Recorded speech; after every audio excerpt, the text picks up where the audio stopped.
Hello, welcome to the channel Why Stories. Enjoy watching. The doctor's office had always had its own atmosphere. Every time Daniel Gill came here, he felt not only the urge to pinch his nose, but also to turn around and run away from all these smells, medical books, and posters. It all filled him with a dreadful sense of melancholy.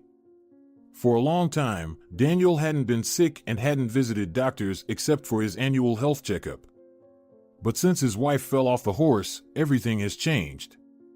Now hospitals have become his main destination. He came there several times a week. His wife's condition deteriorated increasingly, and doctors shrugged their shoulders, repeating the same phrase that nothing could be done and that he had to accept and wait for the worst-case scenario. A doctor, a plump man with unnaturally narrow shoulders, entered and sat down behind the desk. He took a folder, pulled it towards himself, frowned somewhat unkindly, and glanced sideways at the familiar face of Daniel. Miguel Serrano always tried to smooth things over. Daniel couldn't stand it. He preferred it when everything was said directly, even if the information was very painful. He'd rather know everything in advance so that he wouldn't hope for the best and then be disappointed. Miguel cleared his throat and set aside the folder. He handed several x-rays to his interlocutor. "It's been several months since your wife fell off the horse so badly. You know, I've devoted 10 years to equestrian sports, but such injuries are extremely rare. I can confidently say that her condition is deteriorating. Unfortunately, I can't help you any further except to alleviate her condition," Miguel said. Daniel stared at him. He didn't expect the response to be so blunt. Perhaps he wasn't as ready to hear the truth as he thought. She had undergone surgery, went through rehabilitation, and now she's lying at home and will soon even stop talking. She can barely utter a word. "This can't be happening. She just fell off a horse," Daniel repeated indignantly. "I'm sorry, Daniel. Sometimes one can break their spine right on their doorstep. A horse is a large animal, and she fell very unfavorably. I can't help you anymore. I think you need to find another specialist or come to terms with the situation." The doctor set the folder aside and then awkwardly shrugged. It felt as if they were discussing a grape variety, not his wife's life. Daniel Gill was one of the most renowned lawyers in the region.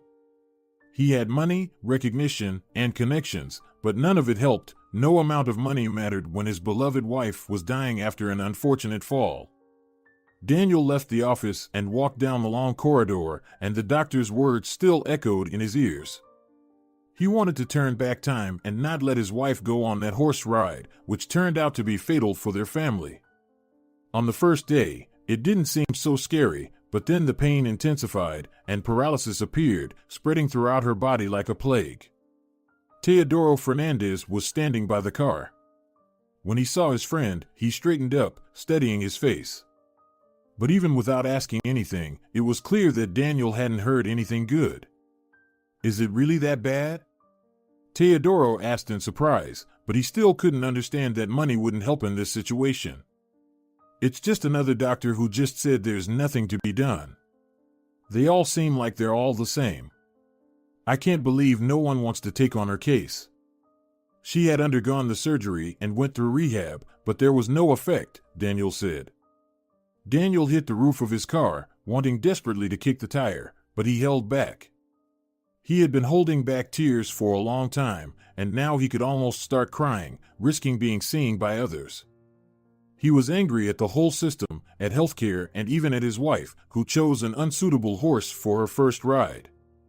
No one warned her about the horse's character. "Let's talk to someone who can find you a doctor from abroad. Let's try to make a deal. Maybe we can find some foreign doctor who'll take her case. As far as I know, they can take on any case there, as long as they can make money from it," Teodoro suggested. "I've already talked to so many doctors. It's useless. They're all incompetent fools. Nobody can do anything," Daniel exclaimed. He got into the car, not wanting to expose his emotions to strangers again. Daniel wanted to squeeze something, crush it, and feel something shatter in his strong, muscular hands. The feeling of hopelessness made him lose his composure. He had money and influence. He could go to the best doctors and clinics, but she was still lying in bed, looking at him with eyes full of despair. Daniel dropped off his friend at work, thanking him for being there in such an emotionally heavy moment. He then went home to tell the bleak news to his wife. She wasn't expecting anything, had long given up hope, and didn't believe anyone would help her with such a severe illness. Daniel looked into her eyes and could only think how guilty he was. Why hadn't he gone with her then? Because he decided that work matters were more important? But if he had been there, he would never have let her ride that cursed horse. Daniel gritted his teeth as hard as he could to overcome the wave of anger that surged over him again. Amalia Lozano, his wife's caretaker, was standing on the porch and carefully studying the face of the man who brought bad news, it seemed. She simply nodded to him, as if to say she didn't need any explanations, she had already understood everything. Daniel, maybe you should consider a hospice after all? She needs constant supervision. She doesn't want you fussing over her like she's an infant anymore. It's hard for her to see how she complicates your life, Amalia said, looking him in the eye. Daniel couldn't stand it when someone meddled in his affairs, let alone gave unsolicited advice that he didn't need. He turned to Amalia, who raised her hands in a conciliatory gesture as if to say she understood everything and wouldn't give any more advice, but apparently the elderly woman couldn't resist. Listen, she's not doing well. She's fading away more each day. It's heartbreaking to see. You should either call some doctor from abroad or consider finding her a place where she will be constantly monitored. Maybe some physiotherapy, I don't know, Amalia said. I'll say it only once, Amalia. I won't leave my wife in any hospice. We've been through thick and thin together. I won't allow her last days to be spent in some facility, the man snapped, trying to speak in a tone that brooked no compromise. The woman looked at him, silently nodding. But he could see that his words had no effect. Amalia was one of those women who always had her own opinion, regardless of who she was arguing with. Daniel walked out into the long corridor, at the end of which his wife was. The massive oak doors now seemed out of place, the smell of medicine seeping through them. That used to be her office, and now it was the room where she would die. When he entered, the woman was lying in bed, staring out the window, not reacting to his presence. He realized she had dozed off, but for a moment, it was horrifying to think that she might one day close her eyes like this forever. Marcelina, can you hear me? I met with the doctor. You don't have to say anything. I can tell from your face that there's no good news, his wife said quietly, squeezing the words out as best she could. He looked at her and realized he was losing her with every breath and with every moment. Should he have put off work and spent these last weeks with her? Lie next to her and watch silly TV shows that he didn't want to watch with her before? Should he have brought her flowers every day, the ones she loved? Read her books, since she couldn't do it herself now? All these thoughts raced through his mind like a speeding train, making him feel like he had failed to meet her expectations. I'll never forgive myself if I can't get you out of this nightmare, the man said, looking into her tear-filled eyes. Don't blame yourself, Daniel. I'm going to die soon anyway. It's even harder for me to talk now. Leave me in some sanatorium where I'll be looked after and live your life to the fullest. Don't talk nonsense. When I got sick and all my friends abandoned me, you were there. You've always been there, whether I was poor or rich, healthy or poor. You've always been with me, and I won't leave you, he said. He pressed his forehead against hers, it burned, and the hair on her forehead became unpleasant and sticky. When Marcelina looked at him, he couldn't understand what she was thinking. Her gaze seemed empty and meaningless, as if directed right through him. Marcelina dozed off. When Daniel spoke to her again, she didn't respond. He didn't want to wake her up. The woman, suffering from pain, became thinner and more miserable with each passing day, as if this illness was sucking life out of her. The next day, Daniel was already standing on the porch, watching the young doctor, who had come from abroad. He had invited him a week ago. The doctor agreed to come personally examine the patient and draw his conclusions after an in-person examination. The young doctor extended his hand for a handshake and greeted him in a foreign language, but spoke English fluently and well. The specialist in a white coat disappeared behind the doors of the room. Daniel remained standing in the large living room, awaiting the results. Amalia was making coffee in the kitchen and anxiously watching the homeowner. The man was sulking, immersed in thoughts that didn't bring him joy. The elderly woman herself was well aware of the prospects awaiting the girl dying in the room that once served as her office. I know you hate receiving advice from others, Daniel, but it's time for you to understand that you should prepare for the worst-case scenario. You're a young man, promising, without children, you have a good job and an interesting life, and yet you're about to turn yourself into a widower. Some women mourn their husbands for their entire lives. Why should you do the same? Do you think all men are insensitive?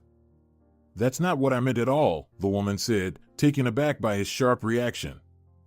Amalia tried to smile, but her expression was somewhat guilty. Please understand me too, this won't last forever. Someday you'll walk into the room, and she won't respond to you.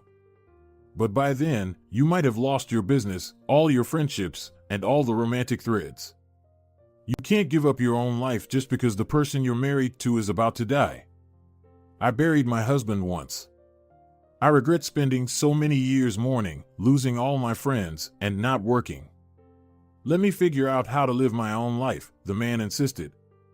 The woman just snorted, then straightened abruptly and headed towards the room. When the young doctor showed up again, there was no trace of his former confidence and smile, and it was clear that he wouldn't say anything good. Daniel looked at him without much enthusiasm, already understanding that this self-satisfied man had come to stroke his ego but had failed, realizing that he was powerless here, like all the other doctors before him. I've reviewed all the scans and examined the injuries. But, unfortunately, there's nothing I can do to help you.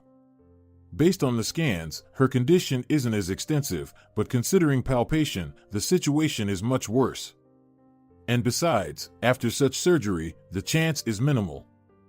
If she hasn't improved in the first few months, you can be sure that she won't get any better. If you want, I can recommend a good facility where she'll be well looked after. Thank you, but I'll decline your offer, Daniel insisted firmly. The doctor fidgeted a bit, apologized, then threw a light coat over his shoulders and disappeared among the uniform green hedges that shielded the house from the front part of the yard. Soon he heard the sound of the departing car, and the man was left alone with his thoughts. Bent in agony, Daniel screamed and threw a glass to the side. He yelled, grabbed objects, and threw them at the walls. They shattered into numerous shards. Falling into the chair, he sobbed, unable to contain the pain any longer. In his mind, various moments from their past lives flashed by. There she was, happily buying an expensive kitten, which would later die from an illness the breeder hadn't warned them about. She cried so much then that he fell in love with her at that moment even more than before. Then she got on the Ferris wheel for the first time, laughing, whispering something to herself, and trying to hide how scared she was. Here she was, standing in a wedding dress, laughing and saying she'd never be a traditional wife, and he said that's why he loved her. Would all these moments stay in the past forever? Would he never hold her again, like before? Would she never sit on his lap and tell her how much he loved her? As if those years of living together never happened. He was crying bitterly, his body was shaking, and he felt nauseous. An unbearable lump formed in his throat. Daniel, calm down. You need to find the strength within yourself to accept it. God never gives us more trials than we can bear. I don't believe in God, Amalia. If he existed, he wouldn't allow her to die so foolishly and painfully now. And now I'm watching her suffer and fade away every day, and I can't do anything about it. He got up from his seat, dragging his feet slowly behind him, and headed towards the office, where he stayed until morning. Maybe he would doze off in the chair. Or maybe he would allow himself to finally cry and relieve the burden of growing pain. The man woke up with a strange sensation, as if he had returned to the past. The voice he had heard several times before now echoed somewhere in the corridor. Daniel raised his head, focused, and only now, dispelling his drowsiness, realized that it wasn't his imagination. Daniel realized that he had fallen asleep right in his office. The headache from the uncomfortable position slowly spread from the back of his head to his eyes. He tossed a pill into a glass, it fizzled and dissolved completely, and then he downed it in one gulp. Only then did Daniel step out onto a small ledge above the stairs, overlooking the living room on the ground floor. It didn't seem to him that his ex-wife was standing there. Wanda didn't even see him, looking around, not glancing up. Then she headed straight to the room of the unfortunate girl, who, most likely, had been in oblivion since early morning. Wanda reached the room and quietly opened it, feeling irritated at the mere thought of seeing the girl again, the one who had broken her life. Wanda was standing there as if glued to the entrance. The wretched dying girl was lying on the bed, deep in a viscous, painful sleep after another dose of medication. Got what you deserved. This is for all my tears shed because of you. As they say, God sees everything, Wanda said quietly, not daring to take her eyes off. She felt some strange feelings in her soul. On one hand, there was a kind of reverence and joy that the girl got what she deserved. On the other hand, she felt a weak, almost painful dose of sympathy. The door creaked open, and someone grabbed her thin wrist and pulled her towards them. Wanda didn't resist, she just walked out, only then raising her eyes to her ex-husband. Daniel looked tormented, clearly suffering as much as the dying girl, who, in Wanda's opinion, deserved everything at the will of fate. His ex-wife didn't say anything, she just headed towards the living room, turned into the kitchen, and, like a housewife, started making morning coffee. The door swung open, and Amalia rushed in, casting a suspicious glance at the former mistress of the house. She greeted them, then frowned, looked piercingly at Daniel, and disappeared into the room of her ward. "Why did you come?" Daniel asked calmly. If he had been in a different mood, he probably would have caused a scene, confronted her, and taken back the keys. She still had them for some reason. But now he had no strength to compete with her, and she seemed to sense that perfectly. Wanda placed a cup in front of him, quickly made herself coffee, and sat across from him. Wanda tried to smile, but he didn't respond to her smile, as if she were a stranger to him. The woman mimicked his expression, brought the cup to her lips, and only then deigned to answer his question. "I found out from our mutual acquaintances that the girl got injured, and now no amount of money can help you bring her back from the other side. Don't you think she got what she deserved?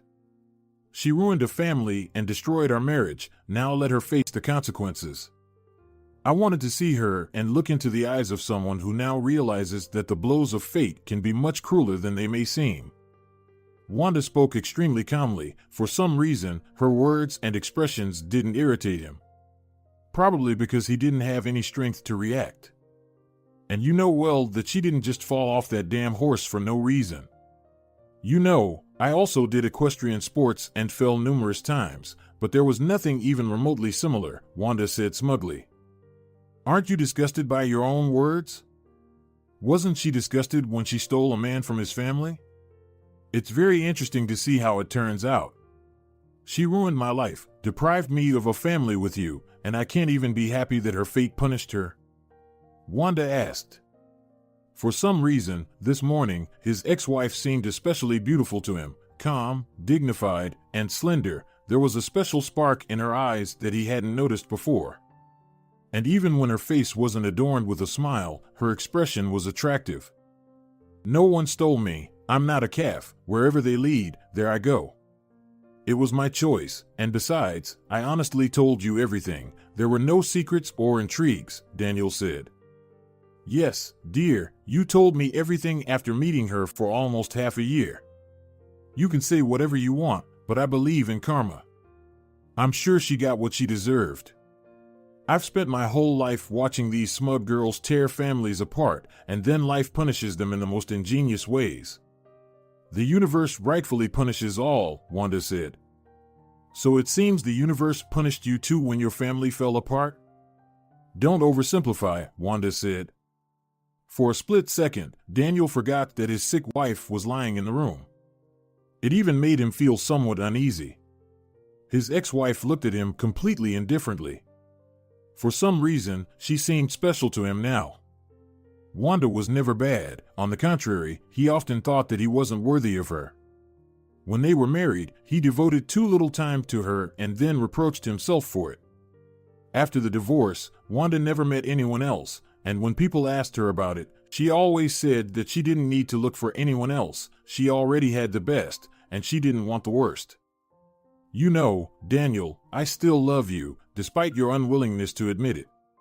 If you ever need support, without all this underlying stuff, I'm always here, Wanda said. He frowned and looked at her, as if it could help them now, as if they were still married, sorting out silly situations that caused them to argue, and again, Wanda was the perfect wife in his eyes. Okay, I have to go. Well, if anything happens, call me, Wanda said, handing him the keys she had been carrying with her all this time. He took the keys and squeezed them into his palm. Her warmth still lingered on the metal. When the phone rang, Daniel picked it up but still stared at the closed door where his ex-wife had disappeared.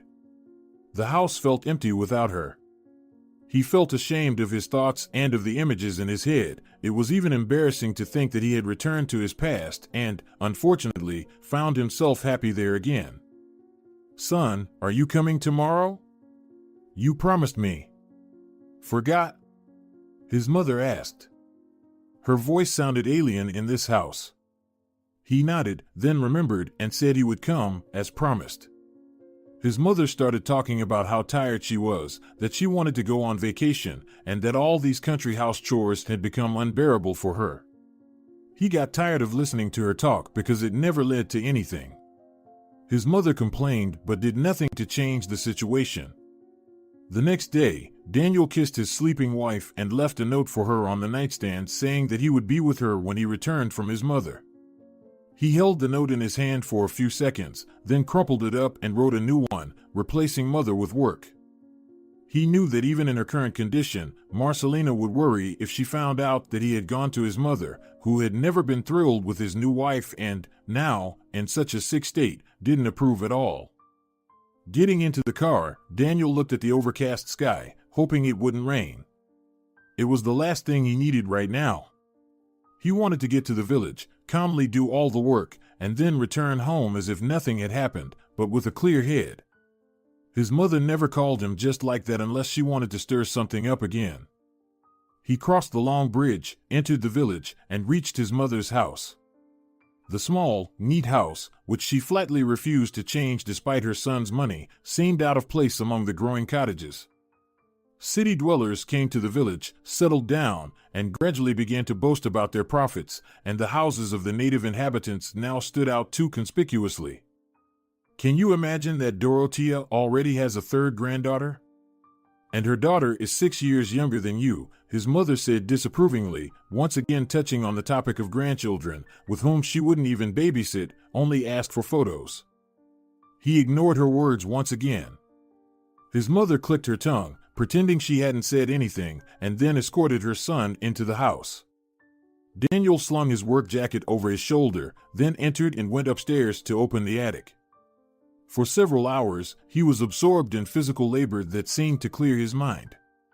It immediately felt lighter, as if a weight had been lifted off his chest. Do you remember Viola, Rodrigo's daughter, who you used to play with on the other street?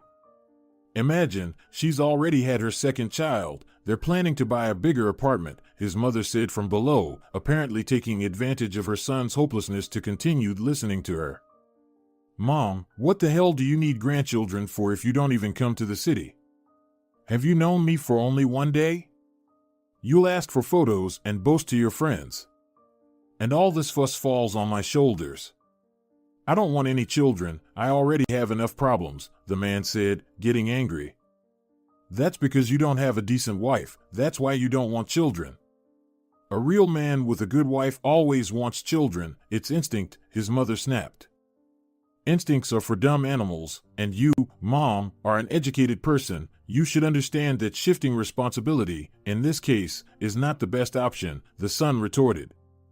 His mother cursed vehemently, then went into the kitchen to put on the kettle and set the table. When all the work was done, the man admired the result of his labors for the last time and, for a moment, regretted not choosing some simple manual profession to live in pleasure, to engage in primitive work, instead of getting involved in endless business risks. Daniel went downstairs, hoping that his mother had understood him perfectly and wouldn't start talking nonsense out of nowhere. He sat on a chair, which creaked just like in his childhood. Closing his eyes, he momentarily transported himself back to the moment when he was still a schoolboy, rushing home from school, throwing his backpack, quickly changing, grabbing a sandwich, and running out into the street. They played with the other kids, had races to the river, fished, and played soccer and volleyball. How wonderful and carefree childhood was. How difficult it was now to cope with endless problems. Seriously, do you men have no brains at all? You had a wonderful wife, kind and caring. It was always warm in the house. She worked, managed to keep the house clean, thought about the kids, and worshipped and adored you, probably even more than I did. And what did you do? You dumped her, chose some young girl, and now what? You're lapping it up? May she, his mother continued. Enough, Daniel shouted, pounding his fist on the table. He was shaken by a simple rage that spread inside him like some primitive, uncontrollable feeling. As you wish. Your current wife will die anyway. The Lord doesn't forgive such things. She'll catch a cold, and that's it. And don't be stupid, go back to Wanda. No one will judge you for it. You should pray to all the gods that she hasn't found someone else during this time. And all because she loves a fool like you. Although, if I were her, I would have put some curse on you, his mother said discontentedly. She changed the subject and started babbling about her neighbors, illnesses, and the foolish doctors who work in the local clinic. He was listening to her half-heartedly, attaching almost no importance to her words, because he understood that she would never yield, never like his current wife.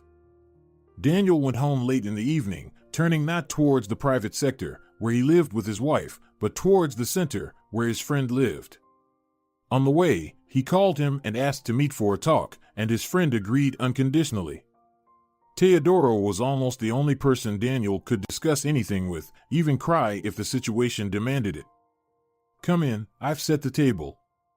I'll call you a sober driver later, Teodoro said, knowing that the conversation would be heavy. As soon as Daniel sat down at the table, he downed a shot, closed his eyes, and just sat there, feeling the bitterness slowly spreading warmth throughout his entire being. I have no idea what to do next. She's getting worse every day. She doesn't even talk anymore, just looks at me with those devoted eyes, and I want to tear my hands off out of despair. I can't help her, I can't. Daniel exclaimed, slamming his fist on the table and feeling that the blow was too strong. The pain sharply struck first in the palm of his hand, then echoed in his elbow. Daniel leaned back in his chair, looking at his friend as if he were apologizing. Daniel, you just need to come to terms with what's happening now. She's going to leave anyway, you won't be able to do anything about it. There are only a few weeks left, at best, and then it will all be over. I'm not saying it's easy, but the sooner you accept it, the easier it will be, Teodoro said, grabbing his friend's wrist. Daniel understood that his friend was right. He sat and nodded. In his mind, he felt guilty for the thoughts he had been having. While his wife lay dying, he thought about returning to Wanda's arms as soon as he became a widower. She would take him in under any circumstances and be there for him as long as he needed it. His former lover wouldn't ask any unnecessary questions, which was what he needed most right now. Take a breath, go out of town alone, and spend some time alone with your thoughts. It would help if you switched gears a bit now before you completely lose it, Teodoro said. Daniel liked this idea, to ask a caregiver to stay with his wife for a few days and then go out of town himself. But as soon as he thought about leaving his wife alone, fearing she would die while he wasn't there, it became unbearable. Daniel arrived home heavily intoxicated a few hours later. He took a shower and collapsed onto the bed, but he couldn't fall asleep despite his state. He was burning up, feeling anger, endless disappointment, and longing, as if life had taught him that no amount of money or influence would help him when real trouble struck. The phone call that rang out in the middle of the night was completely untimely. Daniel almost immediately recognized the voice of his secretary. She was whispering. "Daniel, the alarm went off. You didn't answer, so I went to check myself." "Someone is wandering around the office," the woman said timidly. Any drowsiness vanished instantly. Daniel jumped out of bed, pressing the phone closer to his ear. The door burst open, and Amalia rushed in. "I called an ambulance. She's really bad," Amalia said.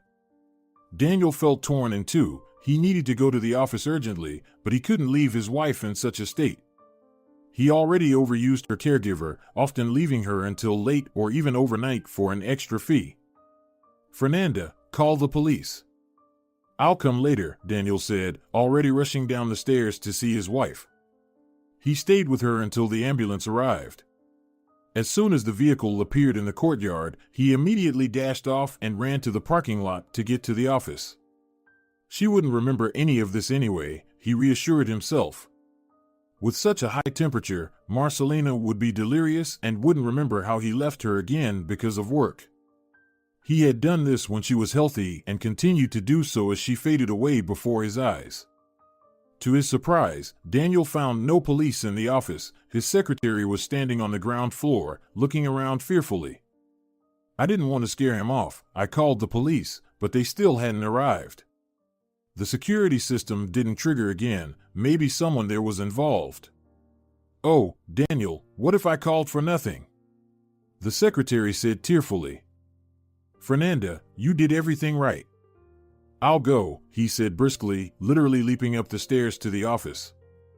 And when Daniel burst into the office, he caught his friend by the hand. Seeing Teodoro here, quietly rummaging through documents and gathering invoices for the main clients, was a low blow. The police arrived just a few minutes later after the culprit had been caught. In the first second, Teodoro didn't even manage to say anything. He just looked silently, like a guilty puppy who didn't understand what he had done.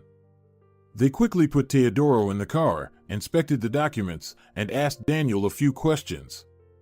He answered them dryly and succinctly, so he wouldn't have to repeat himself. He couldn't wrap his head around the fact that one of his closest friends turned out to be a traitor. And who could he talk to about it now? Did Teodoro deliberately time it, drugging him and then showing up in the office so he wouldn't hear the alarm go off? "Are you okay?" Fernanda asked. She was standing there, dog-tired, without any makeup. He was not used to seeing her like this at all. Without all those lines, lashes, blush, and rouge, she looked about 6 years younger. He complimented her and promised to arrange a substantial bonus, and Daniel always kept his promises. He sent her home, giving her the day off. He stayed in the office, afraid to call his wife's caregiver. But she called on her own. Daniel was staring at the phone screen, afraid to pick up. What would he hear? Had the situation worsened?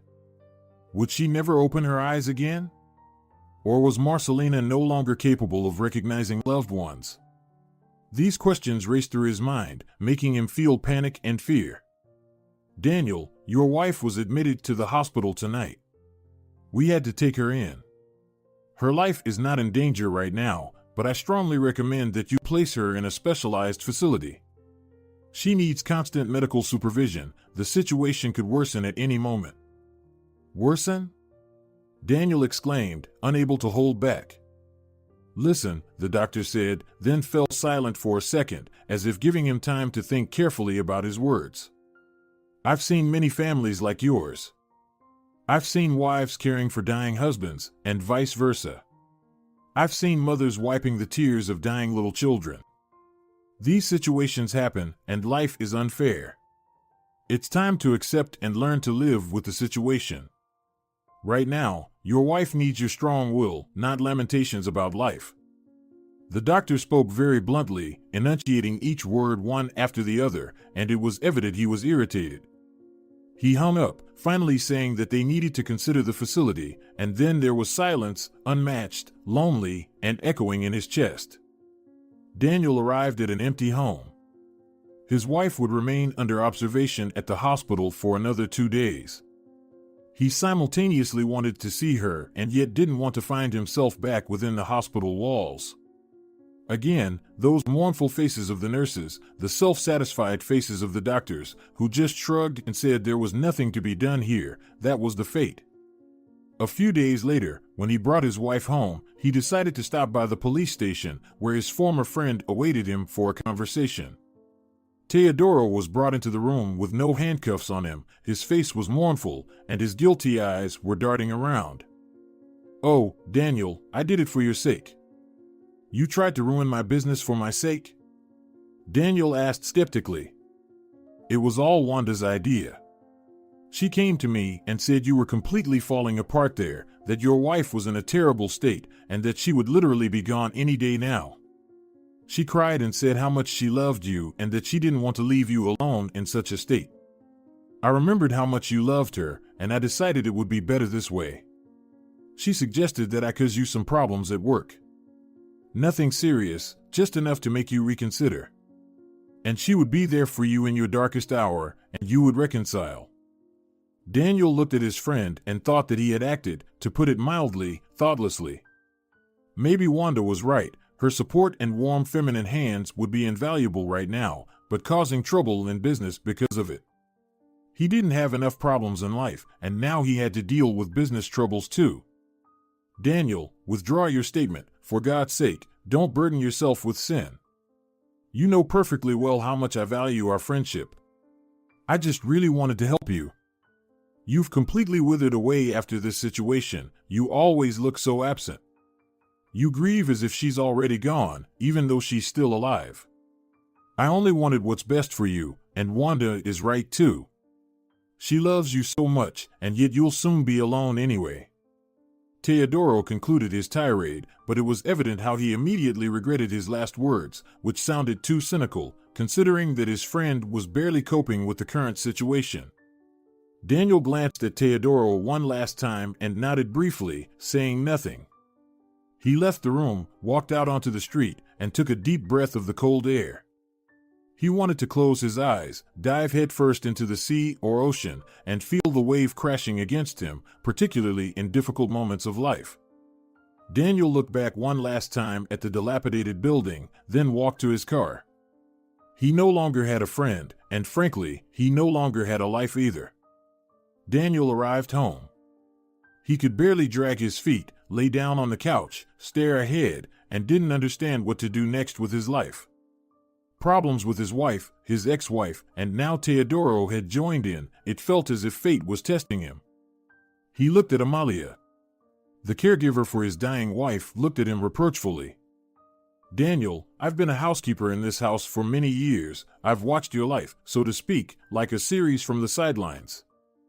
And believe me, sometimes it's much clearer from the outside than from right under your nose," she said. Daniel understood that another dose of advice was coming, but he didn't try to stop her. Maybe she was right. Sometimes it should have been much clearer from the outside. Daniel turned away towards the window but didn't say anything to the caregiver. "Your ex-wife came by again. I understand, of course, that she loves you and probably always has. After all, you weren't split up by her initiative. Sometimes, when I think back on your past relationship, I just can't understand why you suddenly decided to cheat on her. But that's not the point. Right now, you need to distance yourself from her and spend these last days with your wife. You can't treat her like this. She's completely alone right now," Amalia said. The man nodded. The caregiver was right, and it was obvious. Daniel felt everything closing in on him, the feeling that everyone around him knew better how to live his life. It was hard to decide when he had so many accumulated problems, and it immediately felt like he wasn't ready to make a serious choice. Wanda is a good woman. You had a solid, honest marriage. If you want to go back to her, no one will judge you, but right now isn't the best time to start an affair on the side, even if it's with your ex-wife, Amalia said. "Amalia, what's all this for? Sometimes we get into trouble for no reason. We didn't deserve them. We didn't mess up anywhere. We deal with troubles, that's all," Amalia said, then left the room, leaving the man alone. Daniel sat, staring out the window, thinking about his life and the changes awaiting him. He was thinking about what he would do when his wife was no longer there. He hardly reacted to anything, he just lay there. Daniel took a hot shower. He stood under the boiling streams and felt like a fool. The hot water washed away all his problems and allowed him to take a deep breath and forget about everything, even if only for a moment. He put on his robe and entered the room where they had spent a lot of time with his wife, with both wives. Daniel collapsed onto the bed, and in an instant, he fell into sleep. He was sitting on a long bench in the village where he was born. Tilting his head back, Daniel felt the scent of approaching spring, a special scent that could only be felt in the village. He closed his eyes, once again recalling the house where he was born and where he spent the first years of his life. Surely, this village no longer existed on maps. No one lived there anymore. People had long abandoned these beautiful places, letting nature reclaim its own. "Oh, my son has come," his father said, descending the steps. Daniel immediately realized that it was all a dream. The realization engulfed him like a white veil. His father had long passed away. It was nice to see him healthy, alive, and relatively young again. He smiled widely, his teeth back in place, speaking easily and freely, as if he no longer suffered from pain. "It's good that you've come. At least you can talk to your old man. I've missed you all so much. You know, Daniel, don't be angry with your mom. She loves you too much. Sometimes she can't help but say nasty things," his father said, lighting up old cigarettes, which probably couldn't be found on shelves anymore. He leaned back against the high crossbar that supported the porch roof. His father always did that. The familiar creak sounded immediately. Daniel was surprised by how many little details from his childhood he remembered, but they had almost all faded away, replaced by new memories. "Be careful now. Don't make any rash decisions, and don't abandon your wife. She didn't abandon you when you were sick. This isn't a game, it's real life. When was the last time you visited her? It pains you to see her, but it brings her joy to spend her last days with you," his father said. "Dad, so many problems have piled up," Daniel said. "I know, son. But you're alive and well, you know how to earn money in this life, you have a profession, a roof over your head, income, a full fridge, hands and feet, you can see, hear, and distinguish colors. You're not plagued by arthritis, and tumors aren't growing on you. You have your own law firm and business. What's there to complain about?" His father was always like that, finding conditions under which the situation could have been worse, and then being glad that he hadn't fallen into that pit yet. Suddenly, Daniel opened his eyes and found himself back in his bed. He longed to be with his father again, to hug him goodbye, pat him firmly on the back, to have him nearby, to give some advice or at least share his optimistic predictions, and to remind him not to complain about everything. Daniel got out of bed, then sat back down and lowered his head. He rested his head in his open palms, sitting quietly and watching as life changed around him, and he couldn't influence it at all. Daniel took a shower, then went down to his wife and spent several hours with her. He courted her, talked to her, read her books, sat beside her, looked into her eyes, and felt his heart breaking with pain. When he came out, he saw his maid hurrying towards him. The girl muttered that his friend had arrived. Daniel just nodded. He stepped into the small, cozy living room, where he saw Teodoro, who was shifting from one foot to another, holding a crumpled black hat in his hands. "Daniel, thank you so much for withdrawing the statement. My God, I'll be grateful to you for the rest of my life. You're my friend, like a brother. I've made a mess of things. I'm so sorry I went along with it. But please forgive me, I'm an idiot. I fell for the tails instead of using my head. It's just painful for me to see what you're becoming. I couldn't bear it, so I fell for it," Teodoro said with unmistakable sorrow and pain in his voice. Daniel felt his heart melting. They truly were like brothers until this situation with the papers in the office in the middle of the night happened. "I got that," Daniel said, then sat down on a chair. His favorite snacks were arranged on the table, but he couldn't eat. He looked at his friend, Teodoro. He was awkwardly smiling, feeling guilty. When Daniel reviewed the documents that Teodoro had planned to take, he realized that he wasn't lying. There were indeed just minor issues, but considering the whole situation, they could also greatly annoy him. Daniel, I regret how it all turned out. I feel like such a fool. You're like a brother to me. We've been friends for so many years. I was at both of your weddings and always supported you, if you haven't forgotten. I made a mistake, but what can I do? I'll prove myself through my actions, Teodoro said remorsefully. You don't have to prove anything, Teodoro. I understand perfectly well how Wanda can persuade. And you'll look her in the eye and think that everything should be this way. Wanda is good at it. She's messed with your head. But why the hell did you fall for all this? Daniel asked. Who knows? I thought I'd help you. Life is a complicated and problematic thing, and so many problems have piled up on you that sometimes you can barely stand on your feet. I thought being with her would make it a bit easier for you, Teodoro said with a guilty voice. Daniel saw his friend off and was left alone. A doctor came to perform the usual procedures that daily tormented his wife.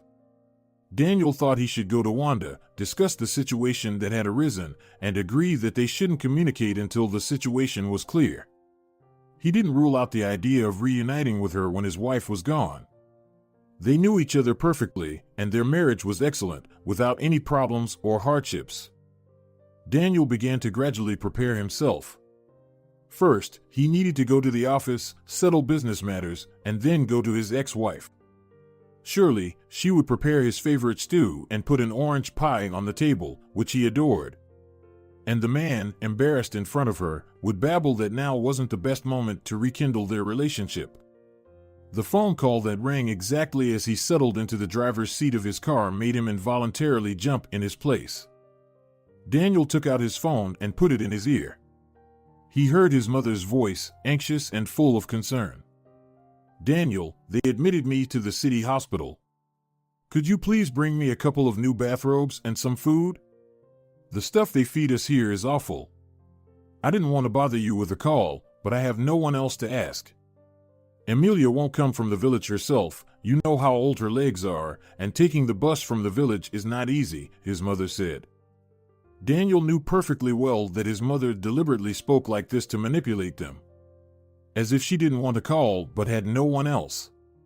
Daniel grunted that he would come himself, turned the car around, and headed straight to the hospital. On the way, he stopped at a store, bought everything he needed, and then entered the narrow, long hallway where patients crowded, waiting for doctors and senior nurses at the reception desk. At the end of the corridor, Daniel saw a familiar, slender, graceful silhouette. Wanda? What the hell was she doing here? Daniel saw the doctor letting Wanda into the ward. When the man in the white coat looked up at Daniel, he frowned. Are you her son? After you talk to your mother, come to my office, please, the man said, and Daniel just nodded in response. Daniel entered his mother's ward.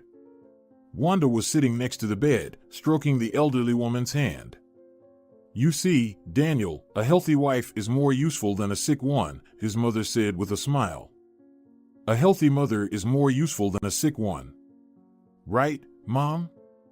Daniel retorted so that she could feel such treatment herself. His mother immediately frowned, as if he had offended her. The woman remembered again that she was actually sick and lying in the hospital. She relaxed her facial muscles, now her expression was more mournful and unhappy. Daniel, thank you for bringing everything, there's nothing here to eat. I'm tired of this food. Can you imagine that my heart skipped a beat last night? I immediately called an ambulance, and they brought me here, although I didn't want to be hospitalized. I called you and Wanda too, and she came faster than my son, the elderly woman reproached. Daniel felt that this conversation would not lead to anything productive, reproaches, or endless pressure from his mother. Daniel was burdened with problems even without her reproaches. Okay, Mom, I have to talk to the doctor first. I'll come to you after work. If you need anything, call me in advance so I can come. The city is jammed with traffic in the evening. It's not like the village, where 2 cars serve the whole village. If you need any medicine or anything else to eat, let me know. I'll bring it, Daniel said calmly, then wanted to leave the room. Wanda, please leave, his mother said, deciding to stay alone with her son. It didn't bode well, but he patiently waited for her to speak her mind. The young woman stood up, quickly glanced at her ex-husband, and then hurried out of the room. Daniel, look, she arrived faster than you. She didn't ask me a single question. She just came, and that's it. Not a person, but a human-sized creature. Stop fussing with your rag doll, take her to some hospice, and focus on your own life. Nobody will judge you, his mother said. Tell me, Mom, would you be pleased if I took you to a hospice, didn't bother with you, didn't care for you, and just dumped you on the medical staff so you could spend your last days there? How would you like that outcome? The man asked. Oh, you're comparing your mother to some girl who has neither brains nor imagination, as they say. You take too much upon yourself, son. But you don't think about what people around you think. He didn't bother to listen to her further. He left the room. Wanda was standing in the corridor, hugging herself as if she were trying to calm down. He saw her insincere concern, but was grateful that she had arrived faster. Why the hell are you and your mother making a circus out of me? I'm sure that when I go to the doctor now, he'll tell me that she's not sick. Do you want me to abandon my wife like that? Daniel asked. Everything is fair in love and war, Daniel. You've lost weight. You're just skin and bones now. It's scary to look at you, and you're still running around with her like a rag doll. And you're doing all this out of guilt, because you realize that you never really loved her. You got involved only because of her youth, and now you can't leave her, Wanda said. Her words suddenly filled him with such anger that his body trembled. Don't say what you don't know. Then why don't you leave her in a clinic? Even the doctors told you it would be good for her. No, out of guilt, you'll keep her by your side to make it seem like you did love her at some point, Wanda said.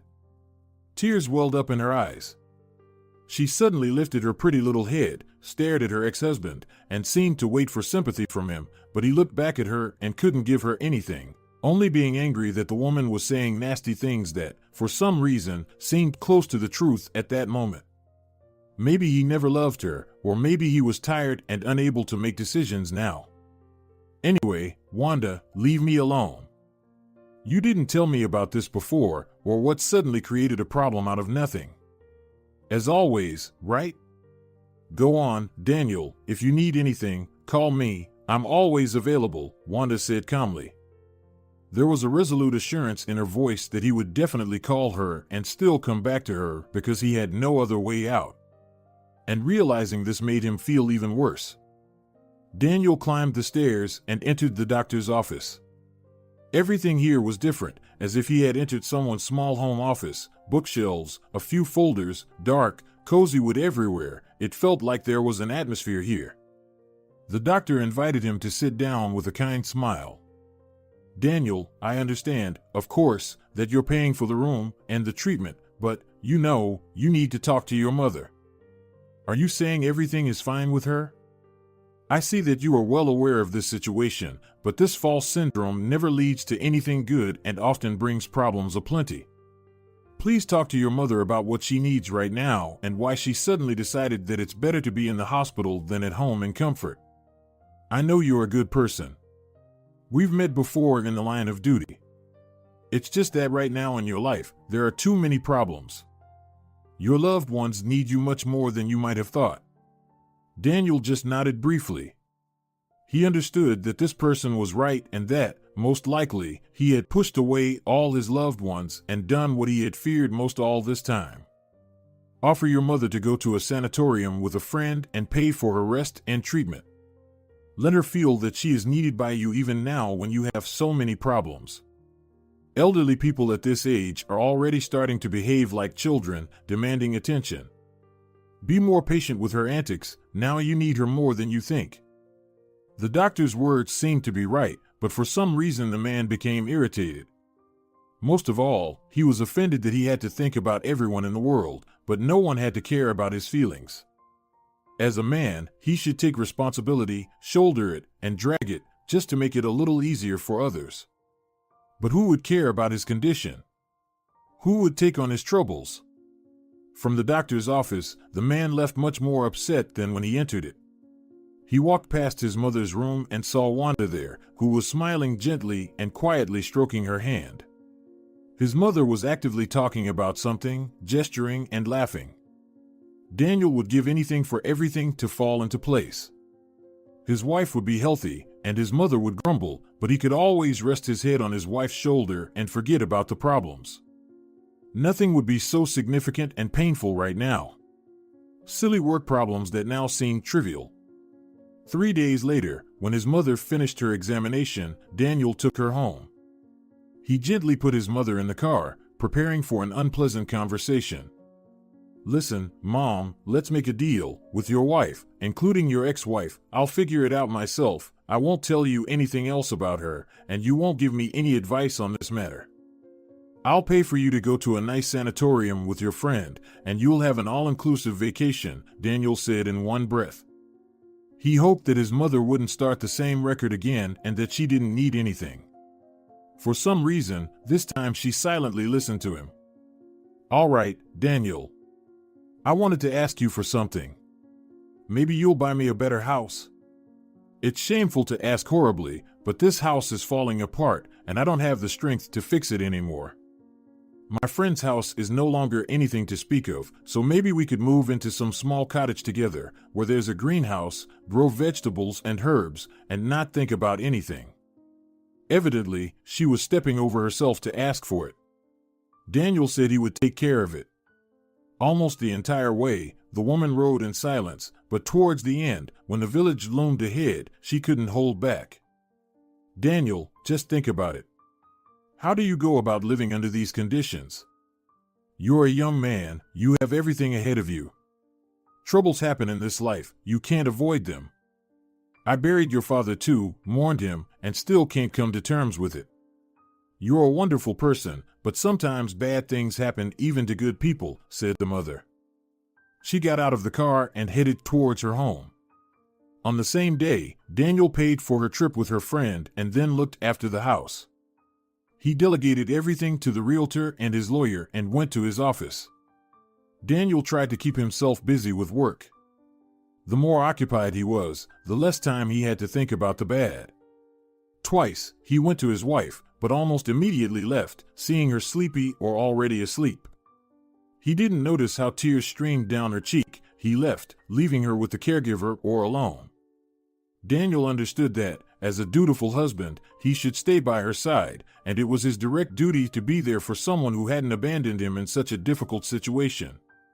But he couldn't bring himself to it. He couldn't understand how to look her in the eyes again after all these thoughts about changes in his personal life. He hadn't betrayed her. Sometimes he thought he still loved her as before, despite the illness, but there was still a feeling of guilt in his chest for thinking about returning to his ex-wife. Daniel received a message from his ex-wife that she would be arriving soon.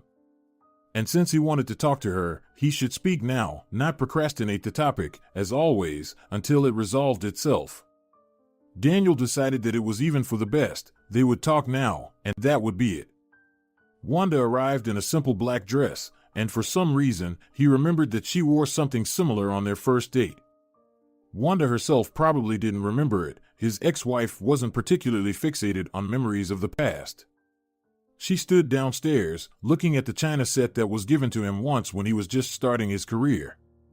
For him, it was a symbol of how far he had come for the current result.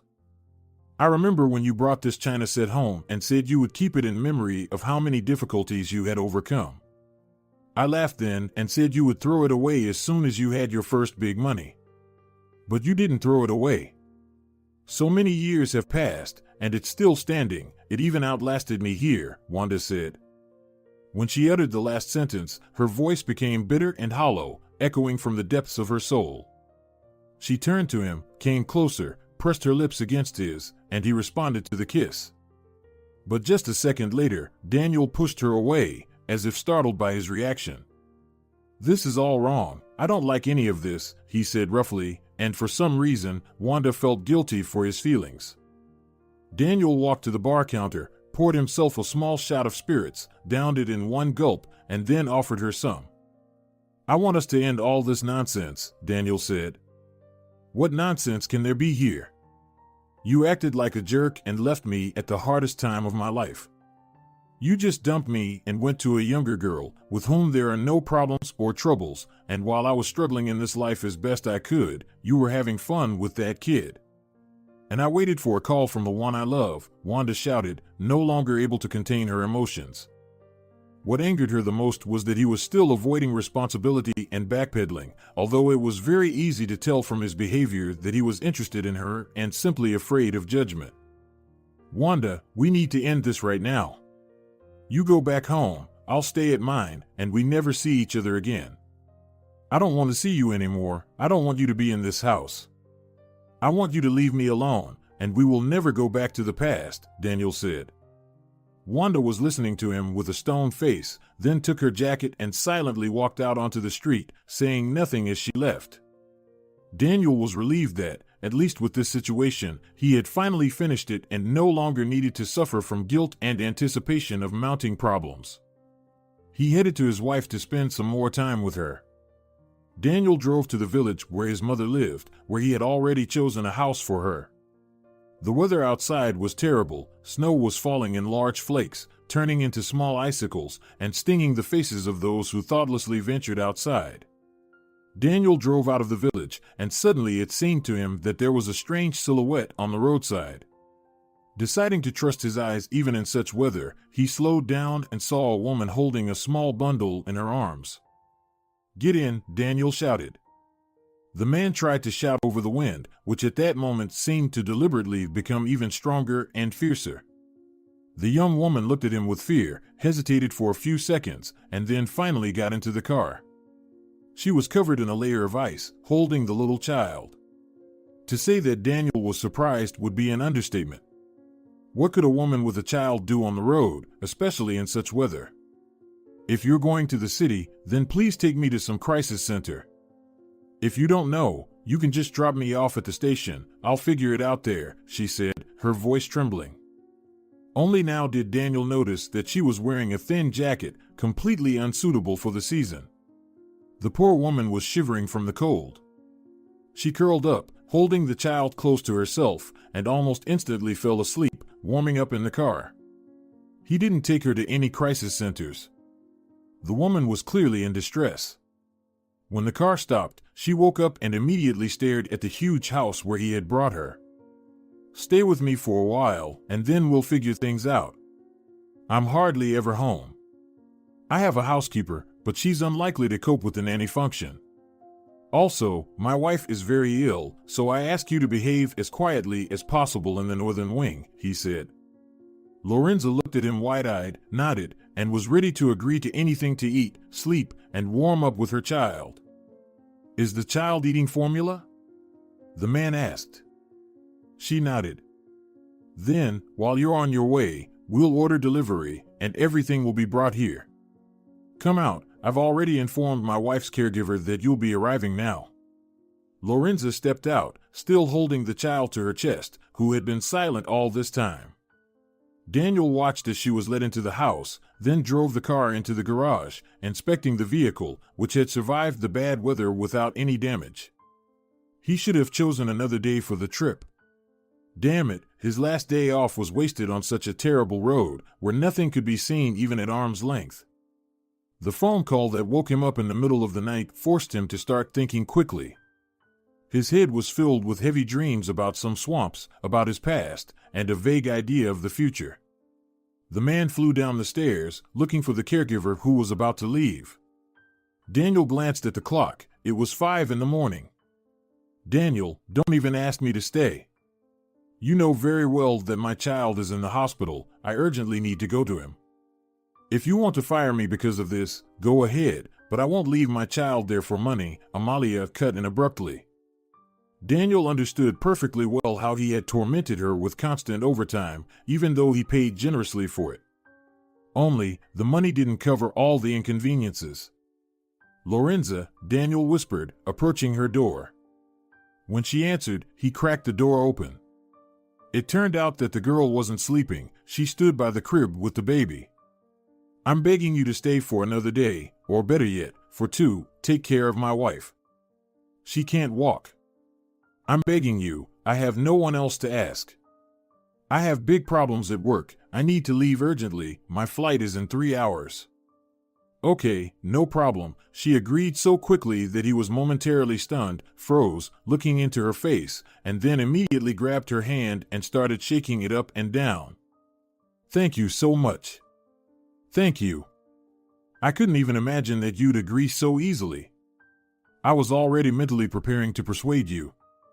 The man dashed out of the house like a bullet, literally getting dressed on the go, unable to even think about the fact that he needed to have a snack. Everything was mixed up in his head. Only in the taxi did he realize that he hadn't kissed his wife goodbye and hadn't even gone to see her, although this meeting could have been their last. The taxi drove away through the snow, and Daniel just sat there, watching the familiar walls recede. How would he live in this house when she was gone? He didn't know what to do next. How to live without his wife and get everything back to normal. Daniel sat in the airport, watching the planes take off, watching happy people holding tickets in their hands while former passengers with tired faces walked through the sleeves to get to their suitcases. Would he never fly again with his wife for a vacation? Why did he even get involved in this whole story with Wanda? Or maybe she just took advantage of his weakness, knowing full well that he was so broken that he wouldn't be able to refuse her. They announced boarding for his flight. The stream of thought ceased. Daniel jumped up and hurried to his gate to take his seat. As the plane lifted off the ground, his thoughts gradually melted away, replaced by a light drowsiness that became unbearably oppressive. Daniel knew that as soon as he closed his eyes, heavy nightmares would engulf him, as they had repeatedly since his life changed forever. He resolved his issues within a day, although he didn't even expect such a positive outcome. When he arrived home, he swore to himself that he would go straight to his wife, even if it hurt to look at her. The new caregiver easily managed her duties, sending photos to assure him that his wife was doing well and he needed not to worry. Daniel thanked all the gods that suddenly a woman had appeared in his life who had readily taken on the responsibilities of a caregiver at such a crucial time. Daniel shot out of the taxi like a bullet. His thoughts were only of his wife and how he would hug her, hold her close, and endlessly apologize for rarely visiting her. But as soon as Daniel entered the room, he heard heart-wrenching screams and cries. Almost immediately, he guessed that the sounds were coming from his wife's room. Without even taking off his shoes, leaving dark marks on the carpet, he dashed into the room. He couldn't believe his eyes when he saw what he saw. The new caregiver, the same vagrant he had accidentally picked up on the street, had twisted his wife like a screw. She screamed in pain and contorted. In the first moment, Daniel wanted to throttle the girl right there. But before he could move, his wife yelled at him to get out. Daniel left, but then realized that all of this was, at the very least, strange. Bewildered, he finally took off his shoes and now walked on the parquet, trying to distract himself by listening to his footsteps. His wife's screams drove him to the brink of madness. He wanted to burst in, drive everyone away, and be alone with his wife to comfort her endlessly. But when the culprit of what had happened finally emerged, she immediately raised her hands in a conciliatory gesture, staying at a respectful distance from him and fearing his reaction. My father was one of the most renowned manual therapists. He died in a plane crash many years ago, but I helped him. He taught me everything. He got people back on their feet whom doctors had long since given up on. When I saw your wife, I decided to try. I approached her bed and explained that I could try to alleviate her condition. But I immediately warned her that I didn't give any guarantees. After all, the situation was severe. The vagrant spoke calmly, but her voice occasionally trembled. She looked nervously at the man, who could easily become angry. I looked at the x-rays and realized that I could help, or at least try. I asked her permission again, and she blinked. So I started, and all those days you were away, I worked with her. As you can see, she's speaking again, but again, I don't give any guarantees. Lorenza didn't finish her sentence before he collapsed before her on his knees, kissing her hands and trembling with happiness. The vagrant was stunned. She hadn't expected any gratitude at all. She had already been allowed to live with her child in a good house and even earn a little. When Daniel finally calmed down, he sat the woman down at the table to share her story. I, so to speak, got married by accident. My mother was tyrannical. I got married literally within a few months of turning 18. My parents were against it, but I continued to work with my father, learning his skills and abilities. My husband, after my mother died, began to slowly lose control, realizing his impunity. And when my father died, he completely lost it. He started beating me, threatening our child. I tried to escape several times, but he always found me. Here, I feel safe. You understand, there's no reason for such people. There's a way to reason with anyone, the man insisted. Lorenza, you're trying to help me, and I greatly appreciate it. I'll try to help you, even if nothing works out with my wife. Lord, she's smiling again. I saw her smile again after so many difficult months. And I'm ready to make any concessions just for that, said Daniel. Daniel was watching as his wife grew stronger with each passing day. She gradually began to get out of bed, learning to walk again despite the excruciating pain. Daniel watched her and cried tears of happiness, no longer trying to hold back the emotions that overwhelmed him. Soon Daniel was already hugging his wife, and she was crying and thanking him for finding such a wonderful doctor. But I didn't look for her, God sent her to us. There's no other explanation, Daniel said. Soon Marcelina was completely back on her feet, moving without pain, able to walk on her own, take care of herself, and no longer needed a caregiver.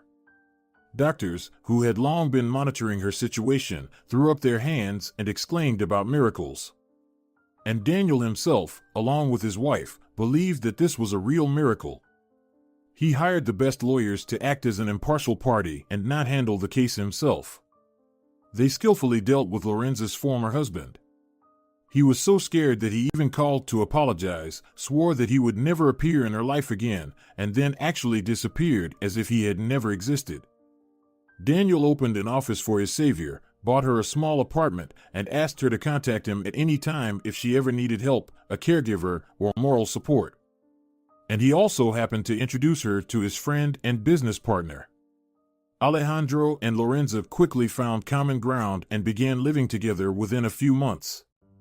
Lorenza's life, which had deteriorated to the point where she started begging with her child in her arms, who woke up in fear at every sound, changed beyond recognition. Marcelina was back on her bike, engaged in familiar active activities that amused her and brought her a lot of joy. Since she got back on her feet, she has reevaluated a lot. She learned to love life again, admire simple things, and enjoy previously unnoticed moments. I can't believe I'm back on my feet. It's been 6 months since I returned to life, and I still can't believe what I went through, she said, looking at her husband, who now never let her out of his sight. When I was coming home and saw the silhouette on the road, I didn't even know if I should stop. The day was tough, with many problems, and then there were hitchhikers. And if I hadn't stopped then, it's scary to think what would have happened, the man said, burying his nose in his wife's hair. She gently wrapped her arms around his neck, holding onto him as tightly as she could, as if, by letting him go, he would disappear. Since the moment she got back on her feet, it was as if she had fallen in love with him all over again, as if she had rediscovered the wonderful touches, the beloved words whispered in private.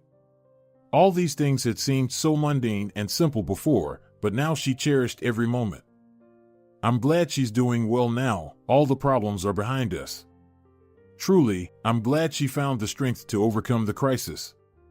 But Marcelina suddenly fell silent, her gaze became distant, then troubled, as if she were going through different scenarios in her mind. I know you've had many problems in your life, and you don't believe in anyone, but I believe fate brought us together, God. Call it what you will. I don't believe in coincidences like that. You met her on the road at night and decided to bring her home, even though she could have been anyone. Suddenly there are problems in the business, and you immediately take off, leaving me with someone you saw for only a few hours. And after that, 6 months pass, and I'm back on my feet. Life turns upside down. Do you think it's all just a coincidence? Marcelina asked. Daniel hugged her tighter. And again, they sat on the veranda, having philosophical conversations. He felt incredibly happy to be able to hug her again, hold her close, and simply listen to her gentle voice sharing her worldview with him. After this situation, I realized that everything is given to us, not just because we need to know how to appreciate the things we take for granted, and all those inconveniences that were with you suddenly became conveniences. But I didn't need that anymore. I realized how much I love you, that I don't want to live without you anymore, your words, gentle touches, and those silly conversations on the veranda where we can spend hours. Maybe you're right, there is a power out there that is much more powerful than we think, Daniel said. In the end, despite the toughest trial, everything worked out wonderfully. Marcelina recovered from her injury and returned to her old life. Daniel spent less time at work and more time with his family. He and Marcelina thought about children and planned to change their usual way of life. Lorenza worked in her office, was happy in her new marriage, and tried not to remember the nightmares she had overcome in the past. If you're enjoying it as well, leave a like and subscribe.